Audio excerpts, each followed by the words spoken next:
Welcome to episode 14 of the J&J Podcast. I'm Jamie, This is Jameson. and we want to wish all of our listeners a happy new year. Hope everybody had a good Christmas. I hope you had a good new year, and that you've been safe and you didn't do anything too crazy and that you're actually still listening. So, with that, the first topic that we wanted to jump into for today is the college football playoffs, and we're down to the Final Four. I mean, I hate to say that because that feels like basketball. Yeah. But we're down to the Final Four: Texas and Ohio State, Notre Dame and Penn State. Jamison, I'm going to pass this off to you. I'll jump in, but I wanted to get your input on the four remaining teams and what your predictions are. Yeah. Like we've been saying the entire season, the college football playoff we knew was going to be unpredictable, and literally it has. Like all the top seeds are no longer remaining, and we said this a couple weeks ago. My favorite to still win it all is Ohio State. I mean, I remember I said this either last week or the week before that, but I know this is the first year of the college football playoff, but Ohio State could literally go down as the best number 8 seed that the college football playoff has ever seen in the future. Their team is overall stacked between Will Howard, Jeremiah Smith. That brother already looks like he could be a top 10 wide receiver right now in the National Football League, and he's a freshman. He's that special. What he did against Oregon and Dylan Gabriel and that defense should have been a crime. It was absolutely insane the performance that he put on. Ohio State's defense has come to play. And I will say this. I'm not the biggest Ryan Day fan, but I'm actually happy for him in this scenario because the biggest knock for him has been and why people were almost even putting him on the hot seat the last couple of seasons at Ohio State is because he could just never capture a national championship. And of course, the job's not finished right now, but Ohio State is clearly looking like they're the runaway favorites right now to end up winning it all. And they're going to be matched up against Texas.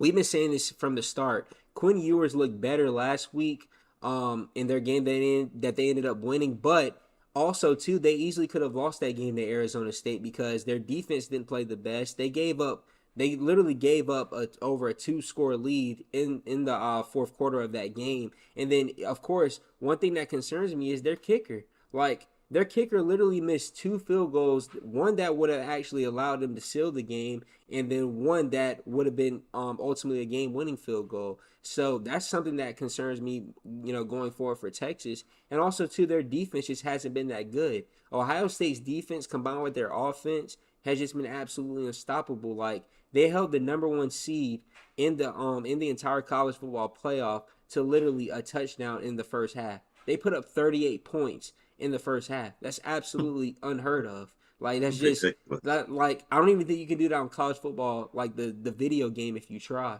Like it's absolutely insane. So Ohio State is clearly going to be my favorite to win it all, and I have them beating Texas in this weekend's matchup. And then Notre Dame versus Penn State is kind of a toss-up to me. The only reason why I give Penn State the edge is their offense is a little bit better than Notre Dame's offense, in my opinion. Because even that Notre Dame game against Georgia, it was just absolutely terrible. Both offenses were just god-awful. And if Notre Dame plays like that against a talented Penn State defense, they're going to end up going home. So ultimately, my prediction right now, if I had a gun to my head, I'm going to just say Ohio State and Penn State. Which is wild to think. Like, I don't think anybody would have predicted that would have ended up being the final except us, because we did say Ohio State was like our dark horse. But it'll just be interesting to see. I could be completely wrong, and we could have a Texas versus Notre Dame final. But this is also something, and I'll go and pass it to you after this. This is something I'm actually really happy for, and excited about the sport of college football. Is that with this new format, anything is possible. Like we're seeing it now. Like I mentioned earlier, there are no remaining like top seeds in the college football playoff. So like similar to the March Madness basketball tournament, anything can happen. I feel like that's not only good for the programs that are still playing, but it's also good for viewership and the fans. But your thoughts? Yeah, you've touched on a couple of the things that I was thinking about. Number one, and I mean I hate that shouldn't say I hate, but I think we're basically on the same page. I think because of the quarterback situation, I'm still of the opinion that that your Quinn Ewer, is that how you pronounce his Quinn name? Ewers, Ewer? yeah, Ewers. Yeah. That he's not a quarterback that's going to just go win you a game. He's a quarterback who won't necessarily hurt you, but you're in the Final Four now, and I really feel like you know when you look at what teams are left, I felt like Manning would have been a better choice. As we've talked about throughout this the college football playoffs, he seems like, and I know this is kind of funny saying it about a Manning, but he's got that twitch. He's got that little wiggle pause, which allows him to be a little bit more athletic. And I think in order to beat Ohio State, that's what is needed. So I'm also choosing Ohio State. I don't know if you guys remember, but Penn State was my dark horse. We talked about Ohio State, but I said I would not be surprised if Penn State won the whole thing. I too have Ohio State playing Penn State, but my the winner for me is actually going to be Penn State. So it'll be interesting to see how that plays out. I like the way Penn State is peaking at the right time. I think that, because they played in my opinion, so far, stiffer competition. I feel like they're going to come prepared. It kind of reminds me of when SMU played Clemson yeah. in the ACC, and everybody was like, "Well, SMU has been dominant," and I said, "Yeah, but Clemson's been here before." And you could tell Dabo Swinney had them ready. I just feel like Penn State has that. We're ready, and they, their coach really has them locked in. So if I had to predict, I'm going to say Ohio State versus Penn State, and then I have Penn State winning the whole thing. So those are my predictions. Well, as we move into the NFL, Lamar Jackson, obviously you guys have some pretty strong some feelings about him, so I'll read it straight from the notes. Y'all say he's the MVP. Jameson, is that true?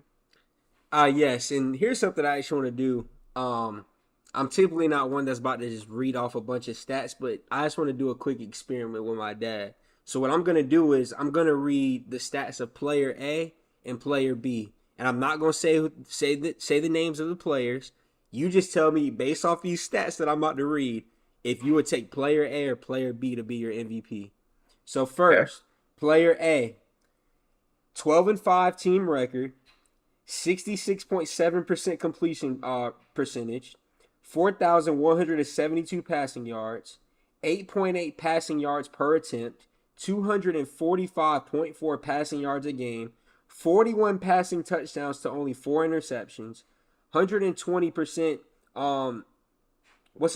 total overall rate, 139 rushing attempts, 915 rushing yards. It sounds like a running back.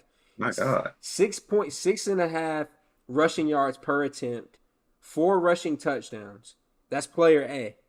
Player Okay. B, 13-4 record, 63.6% completion rating, 3,731 passing yards, 7.7 passing yards per attempt, 219 passing yards a game, 28 total touchdowns, 6 interceptions, and his rate is 101.4, 102 rushing attempts, 531 rushing yards, and 5.2 rushing yards per carry, and 12 total rushing touchdowns.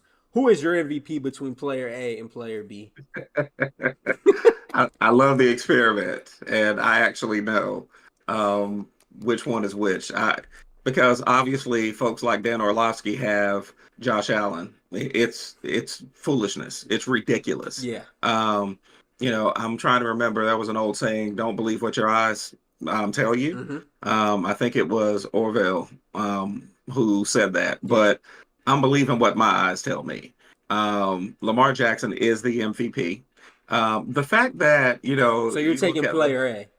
I'm definitely taking player A. My bad. No, you're Yes. good. I'm a terrible patient. A terrible patient with this experiment No, you're fine. because yeah, it's definitely Lamar Jackson. The fact that it's really being discussed just shows you how ridiculous the media is and how they create narratives and how they try to steer narratives. Dan Orlovsky even made a comment, I think, today when he was, trying to make the case for Josh Allen that Josh Allen didn't have a 1,000-yard rusher. Yeah, he does. Here's James Uh, Cook. it's James Cook. He absolutely has 1,000 yard rusher. Oh, and by the way, those running touchdowns, because all they did was Their steal goal from the lines. their tush pushes, a Yeah. bunch of them. But That's what that they even to are. put that into perspective, just listen to this. Josh Allen had 37 less rushing attempts, and Lamar Jackson almost had double the yardage. Well, I was getting ready to mention that. I mean, what 5.6 yards per carry, and I'm like, if you were running back, that would be great. But you're not a running back, you're a quarterback. And then when you look at Lamar Jackson's, what was it, almost 9 yards per rush? He had 7 yards per carry. That's 7 yards. that's more than the average running back. Listen, he's putting up Omarion Hampton like numbers. And You know, what's wild is he was top 5 to 10 in total rushing yards, and he's a quarterback. yeah, And to add insult to injury, he had Derrick Henry. thank you. Because see, that's been the argument against him becoming No, the it should be MVP for because him. it should be for because he's been that dynamic with the Derrick Yeah, Henry in the if he backfield. didn't have Derrick Henry, Lamar probably would have had 20 rushing touchdowns this season. And Lamar would probably be a 4,000 yard passer and a 1,500 yard rusher. Exactly. Let's just be honest. That's probably And what he would have done. we're just talking flat out rushing stats. If people want to say, oh, well, look at the passing stats, 41 passing touchdowns to 4 interceptions. You know, the last quarterback to have that type of season was Aaron Rodgers when he was in Green Bay.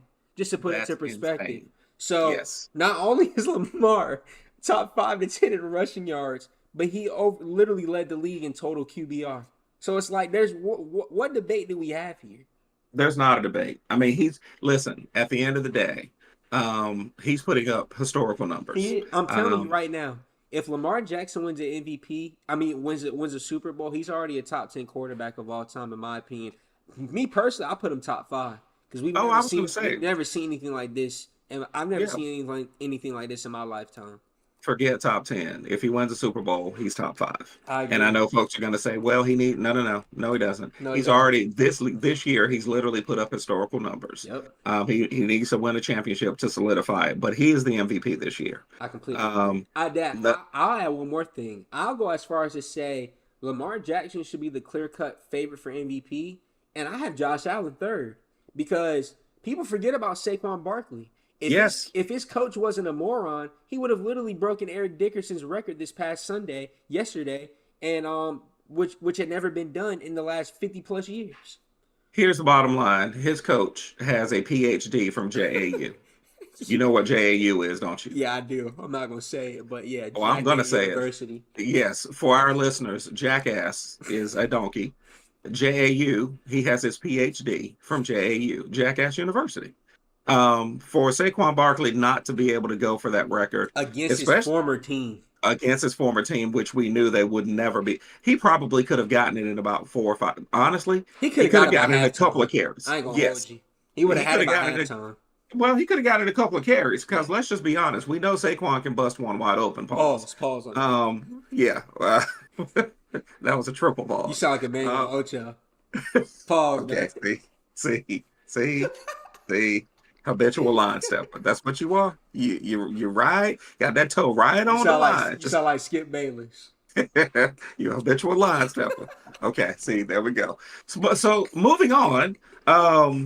Let's talk about Tyreek Hill because why is this dude in the midst of, literally doing his post game press conference, telling people I'm out, I'm done with Miami. Like, who does that? I'm going to let you talk because let's just set the record straight.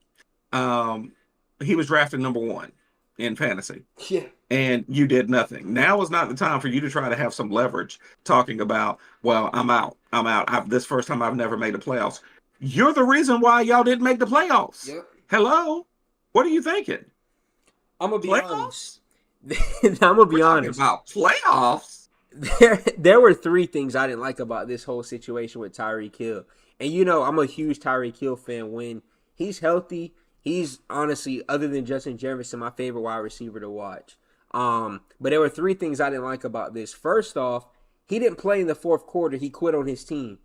It's a bad look when your head coach, Mike McDaniel, gets to the press conference and literally is not able to answer the media's questions as about why you didn't play in the fourth quarter of that game. Come to find out, he just decided to sit out that game.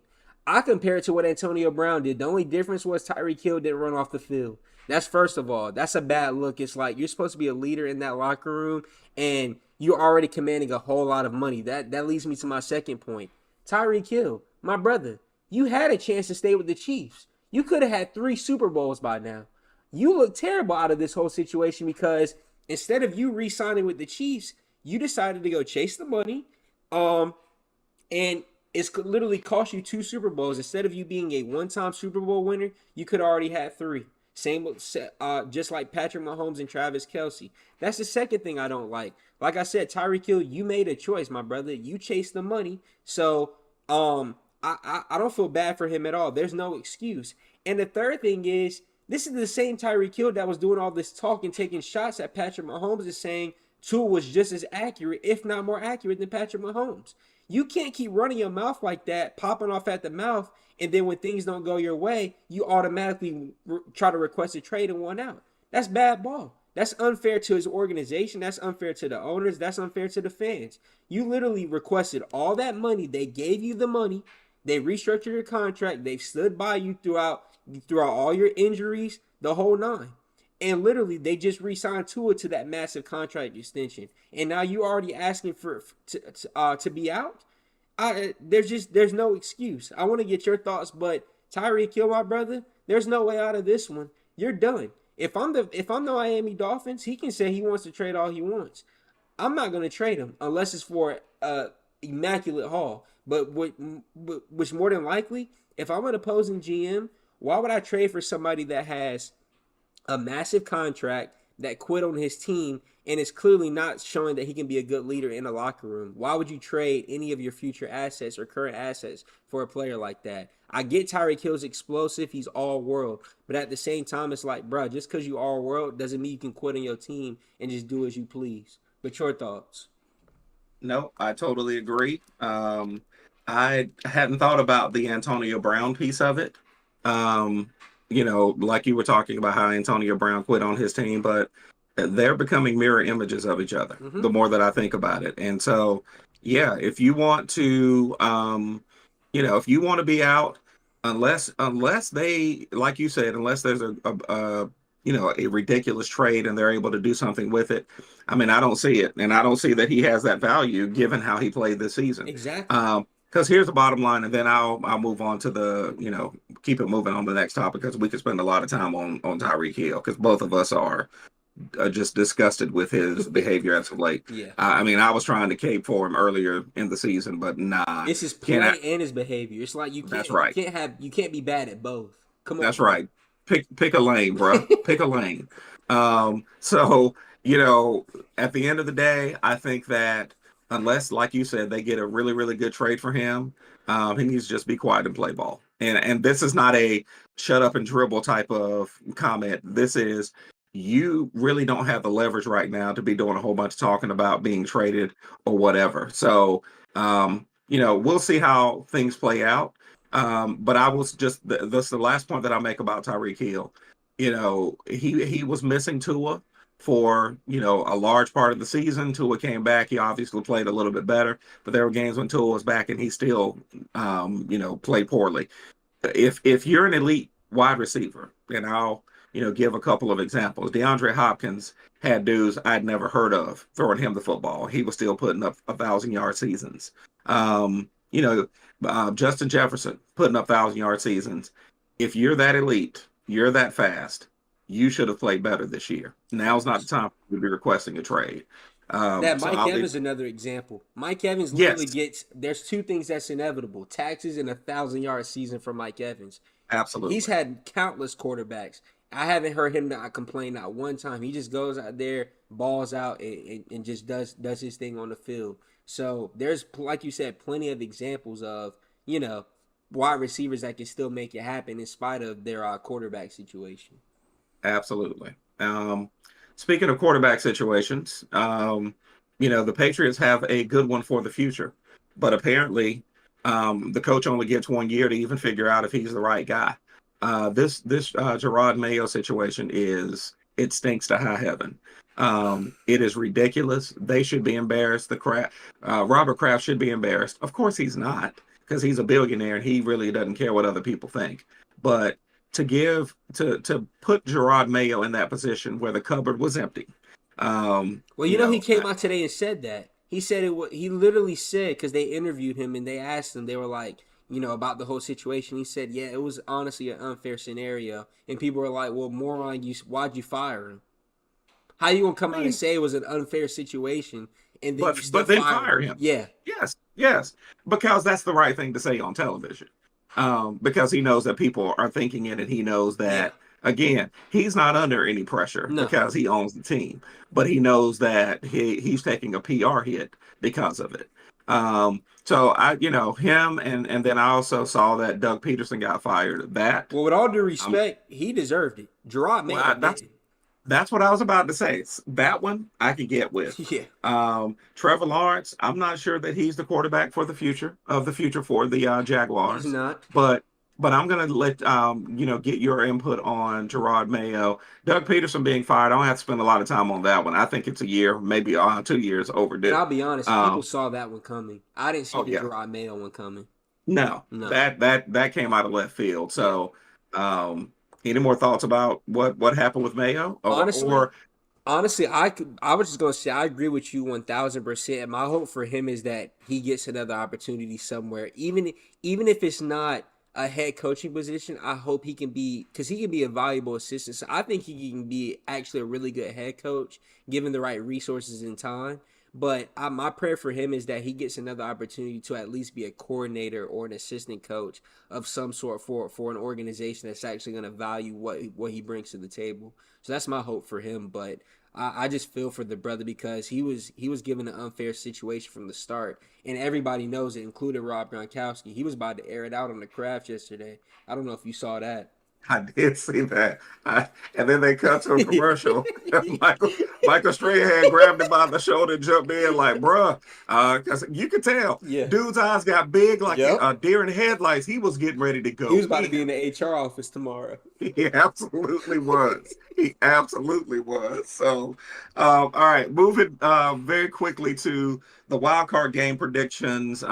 Jameson, tell me who you think makes it out of the AFC and who makes it out of the NFC, and I'll tell you who I think is coming out of those. AFC, probably no shocker if you've been listening to the podcast. I have the Ravens, and then the NFC, I have the Detroit Lions. Okay. Okay. Yeah. This is gonna stink, but I have to agree with you. And I don't like that I'm completely agreeing with you. I ain't gonna hold you though. I'm a little nervous for the Ravens. Listen, I'm a little nervous now. Listen, they may have to go through a gauntlet. I mean, in the first game, the Steelers. If they win against the Steelers, that's their first game. They would then play the winner of the Broncos versus Bills, and then if they win that game, they play the Chiefs. Come on, man. Listen. That's like Michael Jordan having to go through the Detroit Pistons and the New York Knicks and the Indiana Pacers. But really quickly, though, this is why it was so important. And when you got upset about some of these losses that they suffered throughout the season early on, that they shouldn't have lost, this is why all those regular season games are important. If they wouldn't, if what's his name, if Isaiah Likely didn't wear a size 15 instead of 16 on their first game against the Chiefs, or if they didn't stop running the football against the Raiders, or like they suffered so many losses where it's like if you win two or three more out of those 5 games, you're literally probably looking at a bye right now. But instead, now you have arguably one of the hardest runs. Because think about it, even if they beat all 3 of those teams, they're probably going to have to play Detroit in the Super Bowl. That's an insane gauntlet. It's ridiculous. It's ridiculous. So I agree with you. I'm making that face like, I like the Ravens. Now, NFC, I'm going to agree with you with the Lions. I do believe that they're the best team in the NFC. However, my dark horse, the Vikings. I don't think enough attention's being paid. I'm going to keep it with you. They're not. I was going to say the complete opposite. I'm nervous for them. You're nervous for the Vikings? Dad, they played did you see how they snuck up the joint yesterday? I did, but what makes it worse? You know who they play this weekend? Who? The Los Angeles Rams. It's Sean McVay. Oh, well, listen, okay. I'm mentioning the Vikings, but I will say this, and I'm not backtracking, but I will say that it would not surprise me if the Rams come out of nowhere and beat everybody. I agree, and that's why I'm I, nervous for the Vikings, and I'm nervous for the Ravens this weekend because having to play the Steelers and then the Rams in the first round, that's bad. That's bad ball. Terrible ball. That's terrible ball. So yeah, we're essentially on the same page. I would not be surprised if perhaps the Vikings or the Rams came out of the NFC, but I do have the Ravens coming out of the AFC. Well, really quickly though, do we want to go game by game for the wild card or save that for later? No, let's go ahead and do that. Let's go ahead and do the wild card games. Then after that, we just transition to the NBA. But yeah, so we'll go one by one. We'll just do it really quickly. Broncos and Bills. I'm going to go with the Bills. You're gonna be shocked. I'm taking the Broncos. Oh, okay. I just think you have that much faith in Bo Nix? It's not just my faith in Bo Nix. It's just my faith in their defense. That's my biggest thing. It's just like prime example was like a couple weeks ago. Teams that can control clock and run the football, like the Patriots almost beat the Bills a couple weeks ago, and I feel like the Broncos can do something similar. But Steelers versus Ravens. I'm Ravens. We already know Ravens. Yes. And then Chargers versus Texans. Oof. I know that's tough. That's tough because honestly, I don't like what I'm seeing in Texas with the Texans. And I'm gonna be honest. I want to say C.J. Stroud, but it's like he's lost Dell and Stephon Diggs. It's just Nico Collins. He's been a little inconsistent. I'm actually going to go with the Chargers in this one. I'm gonna still take the Texans just because I love C.J. Stroud, and I think if they can, but the caveat is they have to establish the run with Joe Mixon. If they don't do that, they're going home. I agree. Packers versus Eagles, you're gonna be shocked. I'm taking the Packers because Jalen Hurts is still in concussion protocol. Ooh, yeah, that's true. Well, okay, I hear you. If he's out of concussion protocol, then I'm going with the Eagles because Jordan Love has been a little bit disappointing as the season. He also had a small injury scare yesterday. Yeah, I saw that. So I'm still going to take the Eagles because I think he'll be ready. I think you can't rush somebody out of concussion protocol, but it didn't seem as though it was like severe. It wasn't a Tua type of concussion situation. Yes, so, and then Commanders versus Bucks. Honestly, I'm gonna take the Commanders, but I think that's probably gonna end up being the most competitive matchup throughout the entire weekend. That game may go to overtime. Seriously, I agree. Yeah, I hope so. I hope so too. I'm taking the Commanders, but Baker Mayfield has been balling. Yes, sir. These last few games. I have to give him his props. Yeah. So, but I am going to take the Commanders. Yes, sir. But I won't be shocked if the Bucks pull it out. Facts, same. And then last but not least, Vikings versus Rams. What you just talked about. I'm taking the Rams. I'm sorry. And I hate to do that because I want to see Justin Jefferson, man, at least make it past the first round.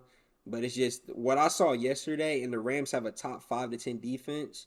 Well, not top 5 to 10, but it's like come playoff time, they have the playmakers on the edge and stuff.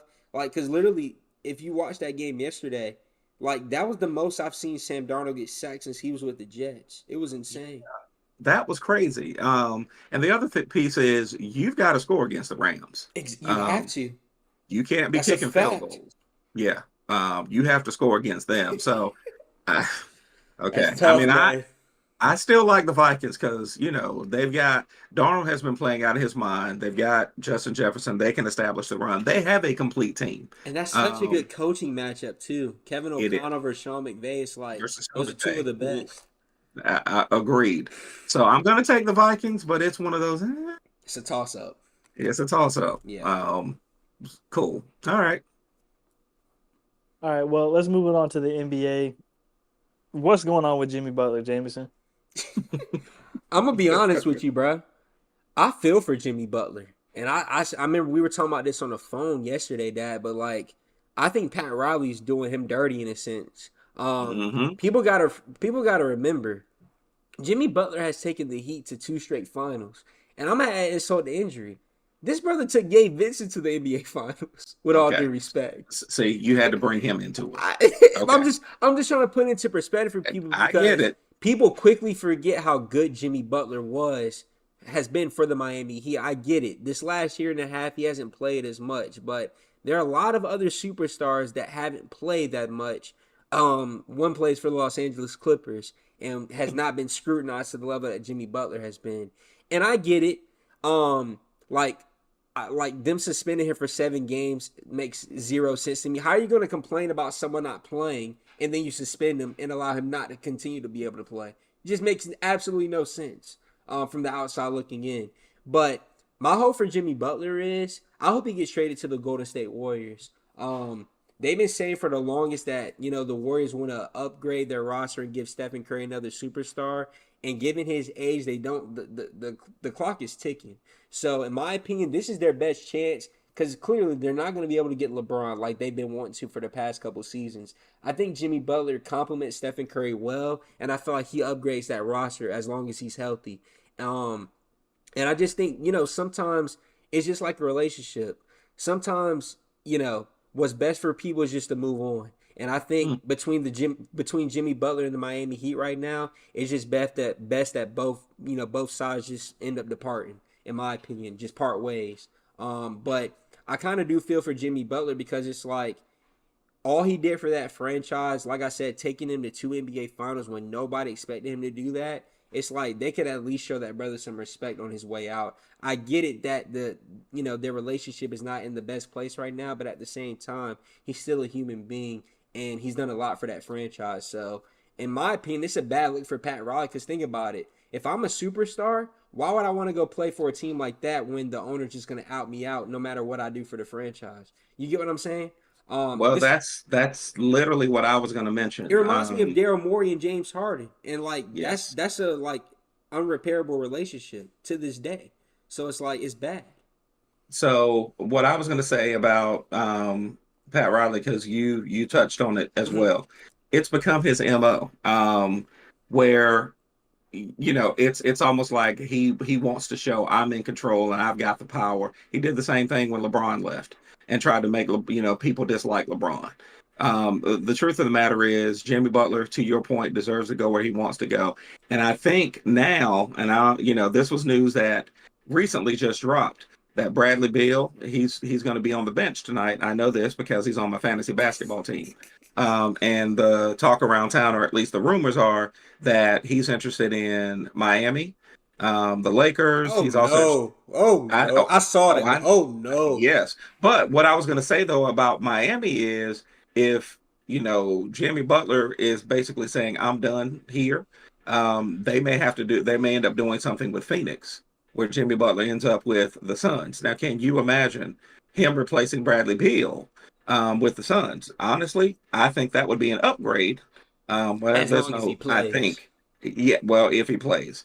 But they need that though. They need a defender because that's kind of where they're lacking right now. It's like they need a dog. Yeah, Bradley Beal and Booker are not good defenders. Jimmy Butler can do that and score. And he's a dog, mm-hmm. and they don't have that. Yes. Booker, he can try all he wants. After that dude was getting upset that he was being double teamed in practice, I'm like, nah, you ain't got that dog in you. Nah, bro. No matter how much you've shown me since then, nah, bro, you ain't got that dog in you. I'm complaining about being double teamed in practice. Practice? We talking about practice? Yeah, that's crazy. So now moving on to one of your favorite players, and if he's not on an All-Star this year, it is a travesty. Cade has been balling. Cade Cunningham has been balling for the Pistons. I know I'm gonna give you, because listen, you'll go on and on. I'm gonna keep it brief. Keep it brief. Yeah, no. Cade has been hooping, and I'm really happy for him and the Pistons. They won 6 out of their last 7 games, and I was literally just about to say what you're about to say. If he's not on an All-Star team along with Trae Young, it will be an absolute war crime. They have clearly been the 2 best guards in the East and 2 of the most consistent guards this entire season so far in the Eastern Conference. So huge shout out to Cade and the Pistons. That Cade must have been balling. He's he's got the Pistons winning because Yep. they started out the season. Everybody thought, oh, it's the same old Pistons. Nah, this dude has taken charge. Mm-hmm. Um, speaking of a dude trying to take charge, but obviously needs some help. And oh, by the way, I'm also going to, Oh, put a here we go plug in for again. my. Oh yeah, no. I'm going to remind all our listeners. I'm going to remind everybody because you said, oh, when they made this trade with Karl Anthony Towns going to the Knicks and Julius Randle going to Minnesota, I said, oh, that's not going to work. Julius Randle's game is not going to fit. He's going to mess up the chemistry. Wow, I'm a prophet. I'm right. I should have a crystal ball because I knew exactly what I was talking about. Ant scored 50 points and still lost. And it's partially because the chemistry is not there anymore. So I'm not going to gloat. I'm not going to do that tonight. I'm going to let you talk a little bit, Jameson, about Ant needing help. And I want you to tell why he needs help. Here's all I'm gonna say. I was wrong in this scenario. I'm man enough to admit I was wrong in this one. And I'm gonna say this: the Knicks flat out fleeced the Minnesota Timberwolves. It's not only Julius Randle, but Dante DiVincenzo has just not been good this season. He's played good these last couple games, but up until then, he had been god awful. This is honestly one of the worst starts he's had to a season in his entire career. And he's bounced around a lot of places, so that's saying a lot. But Julius Randle is just like the chemistry's not there. I even saw a stat. He's shooting 7 less attempts per game. It's like than he was even with the Knicks. It's like that's not this. My fault. It was 4 less shot attempts a game, and it's like people don't realize. It's like that doesn't sound like a big number, but think about it. If 2 out of 4 of those shots are threes, that's an extra 6 points. And then if there's two pointers after that, that's an extra 10 points to his stat line because he's averaging I think it's 19 and a half points a game right now. And it's like for you to give up Karl Anthony Towns, who was some nights when Ant didn't have it going, your best scorer, it's like for you to give that up to get somebody that's averaging less than 20, it's like, bro, Mike Conley could put up less than 20. You know what I'm saying? And it's like it's not helping your situation when Dante DiVincenzo was supposed to be a 6th man of the year candidate. It's like he might not even be a 10th man of the year candidate right now. He's been that bad. Just being flat out honest with you. So Ant really I told you this the other day. If this continues, Ant can be one of those superstars that trust me. I'm not saying that Ant wants out of Minnesota. He's not Tyreek Hill, but it's like Ant has that dog in him and he wants to win now. It's like they literally had all that success last year, and to go from that to this just because of one trade, that's not a good look for Minnesota. So that front office looks like dumb. they look incompetent at this point. Yeah. And then they re-signed Rudy Gobert. Yeah, thank you. Come on, and I'm doing air quotes, the defensive player of the year. Come on, man. I'm gonna keep it a whole stat with you. They would have been better off trying to trade Rudy Gobert for Julius Randle and Dante DiVincenzo, because if they even right now, if they had Cat, Randle, and Anthony and Ant-Man, they'd be top 4 in the West. No doubt. I agree. So, it's bad. All right, we're gonna move on to the last 2 NBA topics kind of quickly. So Wemby and Jokic, their battles, because I can actually start to see that could become interesting. Yeah, that could be like a Shaq versus Akeem type thing, or Wilt versus Kareem. That could be one of those type of matchups we get for at least the next 5-10 seasons. That's right. And the way that I look at it is Shaq versus that is really an interesting one, because when you think about how when Shaq first came into the league and we saw how Hakeem was I mean, he was making a mockery of him. He really was. And you're looking at Shaq like, man, this dude is dominant and he's a force. But Hakeem's footwork, he was had the finesse game, and then he'd dunk on you. So it'll be interesting to see how Wemby handles that, because Jokic is crafty around the basket, and we know he doesn't have to jump but half an inch off the ground to make you stupid. So it'll be interesting to see how that plays out, and fun to watch and see how the dynamics, if they, continue to develop like it was with Hakeem and Shaq, because early on, man, Hakeem was making Shaq look real bad. And this season it's 1-1 because the first game Oh yeah, the first matchup they had, Wemby got the best of Jokic, and then he in the did. most recent matchup a couple of days ago, Jokic got the most of Wemby. So I love it. Yeah, me too. Mm-hmm. Me too. Last thing, topic that for the NBA is a topic that's near and dear to our hearts. And I'm going to remind our audience that I also said if by Christmas time the Lakers hadn't done something, I fully expected, which is what I fully expected. I know that there are some folks in Lakers Nation, Jameson, who are ecstatic about the DFS trade. For me, it was I mean, I get it. Initially, I said it's like throwing a rock in an ocean for the ripple effect, but I'll give it a rock in a lake ripple effect. Um, I'll be interested to see what else, if he does anything else by the trade deadline. I'll let you talk about it, Jameson, because I know you have lots to say. Oh no, I'm gonna be honest. I love the Dorian Finney-Smith trade. He was a piece that me and you have talked about for a while, but it's still not enough.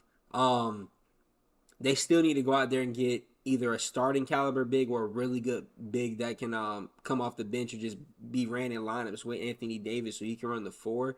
And then also too, I mean, Austin Reeves has been putting on a tear, and I like Shake Milton, getting him as a part of that Dorian Finney-Smith trade. But if they could go out there and at least get one of the two, they need to address either a backup or a starting caliber point guard, and they need to get either a starting caliber big or a really good backup like a Robert Williams or or like a Nick Richards. They need somebody like that. Or even a name that I heard today was Nikola Vucevic from the Chicago Bulls. One thing I thought about today, I was like, man, they keep talking about Lonzo might be on the trade block. I would gladly take Lonzo and Nikola Vucevic right now. In a heartbeat. In a heartbeat. But it's like, is Rob gonna make that happen? I'm telling you right now, if that brother trades for Bradley Beal, or that's even rumored, I promise you, I'm booking a flight to LA tomorrow, and I will be riding outside of the Staples Center in front of the Kareem statue because I'm not having it. I promise you, if he tries to trade for Bradley Beal instead of just trying to go address our needs right now, which is a big man, and hopefully, like I say, either a backup, a starting caliber point guard, I promise you, I'm gonna be in LA. I promise you. No. I recall when the trade took place. You were all happy and excited, Dad. But that's a good trade. It is a good trade. If he tries to trade for Bradley Beal, I promise you, I'm telling you because I'm laughing because that's the kind of stuff Rob Pelinka would do. And that's why I brought it up, because I'm like, it wouldn't shock me if by Friday we hear that. Yeah. No, I agree. It better not. All right. Well, look, we can stay on this topic for a while because it's the Lakers and we get a little bit emotional about them. So, Zach, what's left on the docket for us today? As always, moving the needle. So, Jameson, we'll start with you. I know you need it after that little Rob Pelinka tear. So go ahead, talk about some positive. I got two quick ones. So the first one's gonna be shout out to my boy Bryce Young, man. 5 touchdowns yesterday. The brother had it going so much. The brother even did a Steph Curry celebration in the National Football League. Brother threw a touchdown and turned around and put his arms up before the brother even caught it in the end zone. Huge shout out to Bryce Young, man. Whatever Rod Wave said to him on their conversation, bro, it's working. Because that brother's been on a tear since that phone call they had supposedly. And then the second thing that moved the needle for me, and it's about to start, is the Unrivaled Basketball League. Huge shout out to Nafisa Collier and Brianna Stewart for starting up the league. I'm really excited to see, a lot of these like up and coming young stars be able to compete outside of the WNBA and just continue to market themselves and their brand. So huge shout out to the Unrivaled Basketball League. I know it starts in like the next like week and a half, 2 weeks. So I'm really excited for that. Well, I've got two topics as well. One is, again, for our listeners, you know that I used to be a Cowboys fan, and I despise them now. And so I think it was reported today that the Bears have requested permission to interview Mike McCarthy. I think that'll be interesting to see if that happens, and whether or not Mike McCarthy can be like the quarterback whisperer if he were to get that job, and if the Cowboys were to give him permission with Caleb Williams. whose numbers people are, talking about whether or not he's a bust. If you really look at his numbers, he has not been. This is a rookie, literally a rookie who played this season. So, has he lived up to what people's expectations are? Maybe not, but I also think people's expectations were a little bit ridiculous to begin with because he's a rookie. So that's one of my moving the needle. The other is shout out to the UNC women's basketball team. They lost to Notre Dame, but this team has chemistry. They have depth. They're actually fun to watch. It's a joy to watch them. And the tear that Courtney Banghart has been on recruiting, boy, she's got some heavy hitters coming in next year. And you mix that in with what she's been able to do through the transfer portal, and then coaching up the players that stayed with Utsby. Maria Gokdang has been balling. So wanted to shout out the UNC women's basketball team. They've been doing it up, and excited to see how they progress as the year continues, because I really think they could be in the mix. I think the Heels will rank number 17. They've already had some really good wins, so it'll be fun to watch them. I'm sorry, real quick, hold on. Yeah. You about made me spit out my water. Did you say the Bears requested to interview Mike McCarthy? Yeah, they did. Yes, they have, and they've said that the Cowboys haven't responded yet, and they don't really know yet if the Cowboys are gonna grant permission. Well, I'm gonna keep it a whole stat with you. We can go into the podcast there, because the fact that the Bears are requesting to interview Mike McCarthy when there's so many other candidates out there like Aaron Glenn, Gerard May, you have got to be bloody kidding me. You have got to be kidding me. See, listen, it's. Yeah, I don't know if you heard. I almost spit out my water when you said. I thought that was like a NFL Centel type tweet or post. I didn't even think that was real. It is absolutely true, and they got it. Yet again, ridiculous. So you know what? I actually hope they do, because who's to say who the next Cowboys head coach is going to be? It's probably going to be some offensive coordinator we've never heard of, like Chan. Look, it'll be another Chan Gailey scenario. Gonna lie, Jerry Jones might be the coach next season at this point. Well, he certainly. Listen, here's the last thing that I'll say, and then we're going to end the podcast, because I always enjoy ending the podcast beating down the Cowboys. Love that part. How Jerry Jones going to stand in front of some microphones yesterday and not know that Cooper Rush was eligible for $250,000. He knew it. He didn't want to pay him, man. He didn't want to pay him. And by the way, you're the GM. You're the owner and the GM. How do you not know if you're the GM, man? Come on, Jerry. He knows what he wants to know. He didn't want to pay that brother that money. That's all that boils down to. All I can say is everything that Jerry Jones is getting, it's well deserved. Mm-hmm. Oh, absolutely. So with that, we'll end this episode. I'm trying to get it together because I'm literally sitting here cracking up. We'll end this episode on a good note, destroying the